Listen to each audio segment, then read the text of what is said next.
വേൾഡിന്റെ വചനക്കേൾവിയിലേക്ക് എല്ലാവർക്കും സ്വാഗതം. പ്രതിദിന വിശുദ്ധ വേദപുസ്തക വായന 838 ദിവസം. യെഹെസ്കേൽ പ്രവാചകന്റെ പുസ്തകം 38 അധ്യായം. യഹോവയുടെ അരുളപ്പാട് എനിക്കുണ്ടായത് എന്തെന്നാൽ, മനുഷ്യപുത്ര, രോഷ്, മേശെക്, തൂബൽ എന്നിവയുടെ പ്രഭുവായി മാഗോഗ് ദേശത്തിലെ ഗോഗിന്റെ നേരെ നീ മുഖം തിരിച്ച് അവനെക്കുറിച്ച് പ്രവചിച്ചു പറയേണ്ടത്: യഹോവയായ കർത്താവ് ഇപ്രകാരം അരുളിച്ചെയ്യുന്നു, രോഷ്, മേശെക്, തൂബൽ എന്നിവയുടെ പ്രഭുവായ ഗോഗേ, ഞാൻ നിനക്ക് വിരോധമായിരിക്കുന്നു.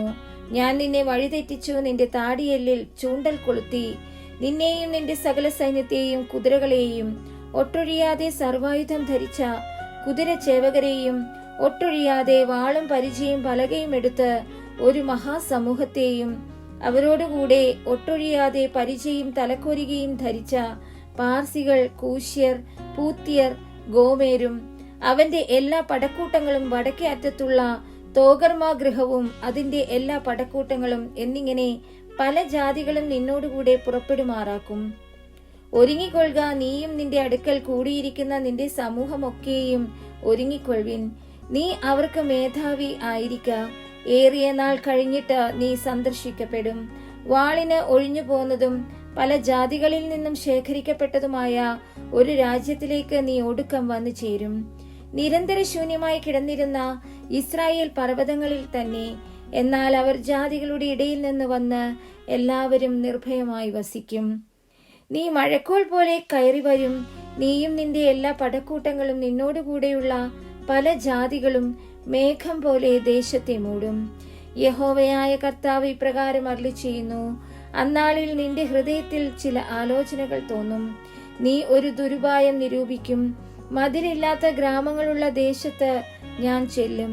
കൊള്ളയിടേണ്ടതിനും കവർച്ച ചെയ്യേണ്ടതിനും ശൂന്യമായി കിടന്നിട്ടും വീണ്ടും നിവാസികളുള്ള സ്ഥലങ്ങൾക്കു നേരെയും ജാതികളുടെ ഇടയിൽ നിന്ന് ശേഖരിക്കപ്പെട്ടും കന്നുകാലികളെയും ധനത്തെയും സമ്പാദിച്ചും ഭൂമിയുടെ മധ്യേ വസിച്ചും ഇരിക്കുന്ന ഒരു ജനത്തിന്റെ നേരെയും കൈനീട്ടേണ്ടതിനും ഒട്ടൊഴിയാതെ മതിലും ഓടാമ്പലും കതകും കൂടാതെ നിർഭയം വസിച്ച് സ്വൈരമായിരിക്കുന്നവരുടെ നേരെ ഞാൻ ചെല്ലുമെന്നും നീ പറയും. ശെബയും ദെദാനും തർശീഷ് വർത്തകന്മാരും അതിലെ സകല ബാലസിംഹങ്ങളും നിന്നോട്, നീ കൊള്ളയിടുവാനോ വന്നത്? കവർച്ച ചെയ്യുവാനും വെള്ളിയും പൊന്നും എടുത്തു കൊണ്ടുപോകുവാനും കന്നുകാലികളെയും ധനത്തെയും അപഹരിപ്പാനും ഏറ്റവും വലിയ കൊള്ള നടത്തുവാനുമാകുന്നുവോ നീ നിന്റെ സമൂഹത്തെ കൂട്ടിയിരിക്കുന്നത് എന്ന് പറയും. ആകയാൽ മനുഷ്യപുത്ര, നീ പ്രവചിച്ച് ഗോഗിനോട് പറയേണ്ടത്: യഹോവയായ കർത്താവ് ഇപ്രകാരം അരുളിച്ചെയ്യുന്നു, എന്റെ ജനമായ ഇസ്രായേൽ നിർഭയമായി വസിക്കുന്ന അന്നാളിൽ നീ അത് അറിയുകയില്ലയോ? നീയും നിന്നോടുകൂടെ പല ജാതികളും ഒട്ടൊഴിയാതെ കുതിരപ്പുറത്ത് കയറി ഒരു മഹാസമൂഹവും മഹാസൈന്യവുമായി നിന്റെ ദിക്കിൽ നിന്ന് വടക്കേ അറ്റത്തു നിന്ന് തന്നെ വരും. ദേശത്തെ മറയ്ക്കേണ്ടതിനുള്ള ഒരു മേഘം പോലെ നീ എന്റെ ജനമായ ഇസ്രായേലിന്റെ നേരെ വരും. ഗോഗേ, അന്ത്യകാലത്ത് ജാതികൾ കാണുകയും ഞാൻ എന്നെ തന്നെ നിങ്ങൾ വിശുദ്ധീകരിക്കുമ്പോൾ അവരെന്നെ അറിയേണ്ടതിന് ഞാൻ നിന്നെ എന്റെ ദേശത്തിന്റെ നേരെ വരുത്തും. യഹോവയായ കർത്താവ് ഇപ്രകാരം അരുളിച്ചെയ്യുന്നു: ഞാൻ നിന്നെ ഇസ്രായേലിന് വിരോധമായി വരുത്തുമെന്ന് പണ്ടത്തെ കാലത്ത് അനേകം സംവത്സരങ്ങളായി പ്രവചിച്ചു പോന്ന അവരുടെ പ്രവാചകന്മാരായ എന്റെ ദാസന്മാർ മുഖാന്തരം ഞാൻ അന്ന് അരുളി ചെയ്തത് നിന്നെ കുറിച്ചല്ലയോ? ഇസ്രായേൽ ദേശത്തിന് വിരോധമായി ഗോഗ് വരുന്ന അന്നാളിൽ എന്റെ ക്രോധം എന്റെ മൂക്കിൽ ഉജ്ജ്വലിക്കുമെന്ന് യഹോവയായ കർത്താവിന്റെ അരുളപ്പാട്. അന്നാളിൽ നിശ്ചയമായിട്ട് ഇസ്രായേൽ ദേശത്ത് ഒരു വലിയ ഭൂകമ്പം ഉണ്ടാകുമെന്ന് ഞാൻ എന്റെ തീഷ്ണതയിലും എന്റെ കോപാഗ്നിയിലും അരുളി ചെയ്തിരിക്കുന്നു.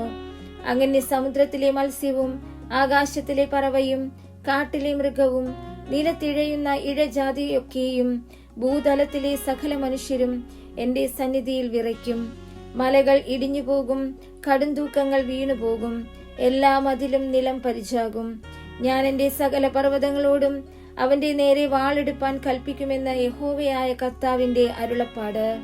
ഓരോരുത്തന്റെ വാൾ അവനവന്റെ സഹോദരന് വിരോധമായിരിക്കും. ഞാൻ മഹാമാരി കൊണ്ടും രക്തം കൊണ്ടും അവനെ ന്യായം വിധിക്കും.